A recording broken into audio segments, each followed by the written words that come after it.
Hello everyone, this is Ruth the Forex Lady with another video, and today we're going to be talking about trading psychology. We are going to be covering today the four trading fears. As I always say, trading is 10% technical and 90% psychological. So the first fear we're going to be talking about is the fear of being wrong. The fear of being wrong stems from the fact that when we were growing up, we always knew that there was a right way and a wrong way.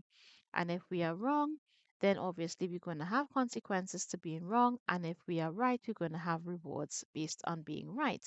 Now, when it comes to the markets, what you do is you need to have a set of trading rules.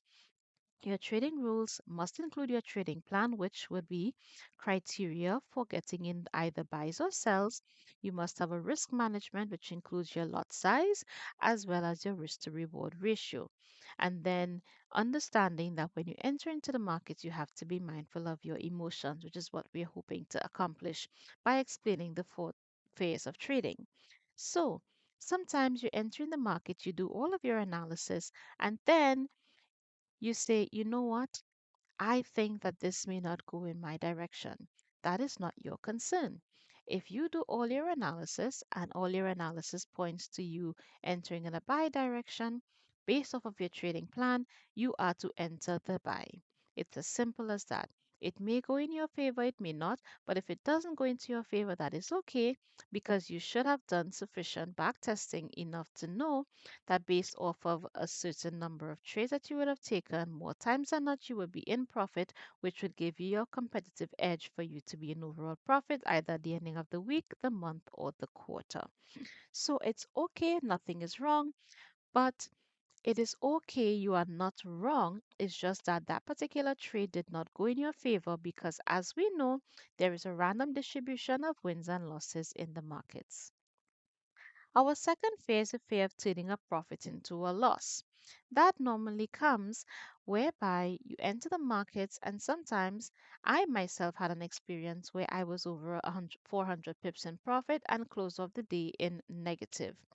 Why? Because I actually stayed in the market and I'm thinking, should I stay in this trade? Should I not stay in this trade?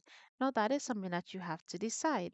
More times than not, if it is you are in the market and you are afraid of turning a profit into a loss, what you need to do is either trail your profits, you need to move your stop loss into profit, or something whereby even if you go a certain amount of pips in profits and price does in fact reverse on you, you don't end up in an overall loss.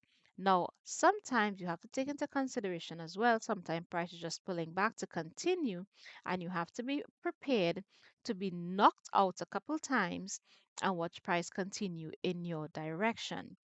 So, I'll always say there's always a crappy situation to be had because you can easily stay in that trade without protecting and it can go and hit your stop loss. At the same time, you can protect your profits and it can sometimes even wick you, take out your stop loss that you would have placed in profits and continue in your direction. So you have to decide which of the two situations you are okay with being with experiencing. The next is the fear of losing. The fear of losing is basically the fear of losing your money, which more times than not a lot of persons have. Nobody wants to lose money. However, we have to understand that this is a game of wins and losses. You're going to have losses, you're going to have wins. You cannot have a fear of losing money. It's okay. Once you have proper risk management, the fear of losing money does not affect you. Let's say you had a $1,000 account and you placed five standards on that, which is $50 a pip. If you placed five standards on that, the moment that goes down 10 pips, your heart is palpitating. However, on the flip side, if you have $1,000 account and you put a mini, which is $1 a pip, and that moves $10 against you, it doesn't affect you that much because you only lost $10 from $1,000 account. It's easy to be recovered. So this all comes back to risk management. Your fear of loss, more times than not, is significantly influenced by your lot size and whether or not you are over leveraging. And the final is the fear of missing out. A lot of times, this comes down to you watching the markets running a particular direction and you think to yourself, oh my God, I should have been in that trade. Now, there are two things about the fear of missing out. Fear of missing out can either be one, you missed a trade and you're watching your trade with all of your criteria and rules and everything lining up and you just did not see the trade in time to take it. It may be a late and you're thinking, oh my goodness, I feel as though I'm missing out on that trade. No, the issue with that, especially for me, is that I have specific entries. If I would have missed my entry and price has already gone past my entry in significant profit, I would not want to enter that trade because when I would be now entering profits, I should have already been in 10 pips profit, 20 pips profit, and I'm not sure how far price is going to go, especially for those who think about protecting profits. If that would have already gone 10, 20 pips in profits, and you're thinking, you know what, normally after 10 pips, I protect 2 pips, so I start trailing my profits.